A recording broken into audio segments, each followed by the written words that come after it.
বন্ধুরা, আজকের ভিডিওতে আমরা জানতে চলেছি ইসলামিক 5টি গুরুত্বপূর্ণ টিপস। চলুন তাহলে শুরু করা যাক।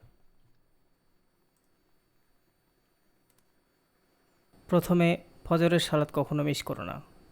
ফজরের সালাত শুধু ইবাদত নয়, এটি আপনার সারাদিনের বরকতের চাবিকাঠি। নবী করিম সাল্লাল্লাহু আলাইহি ওয়াসাল্লাম বলেছেন, যে ব্যক্তি ফজরের সালাত পড়ে সে আল্লাহর জিম্মায় থাকে। সহিহ মুসলিম। দ্বিতীয়, প্রতিদিন কোরআন থেকে অন্তত 5 আয়াত পড়ো। যে হৃদয় কোরআনের আলো পায় না তা মৃত হৃদয়। প্রতিদিন 5টি আয়াত হলো পড়ো, নিয়মিত তোমাকে বদলে দেবে। তৃতীয়, মুখে সবসময় সুবহানাল্লাহ, আলহামদুলিল্লাহ, আল্লাহু আকবার স্মরণ রাখো। এই 3টি জিকিরের ওজন মিজানে অনেক ভারী, সহজ কিন্তু অনেক ফজিলতপূর্ণ। সহিহ মুসলিম। চতুর্থ, আমানত ও সত্যবাদিতা বজায় রাখো।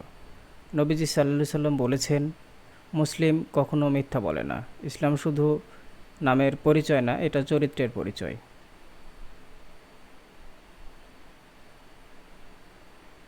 পঞ্চম, কারো ওপর রাগ হলে চুপ থাকো ও অজু করো। রাগে শয়তান কাজ করে। নবী সাল্লাল্লাহু আলাইহি ওয়াসাল্লাম বলেন, রাগ শয়তানের আগুন, তাই অজু করো, শান্ত হও। ধন্যবাদ সবাইকে ভিডিওটি দেখার জন্য। আসসালামু আলাইকুম।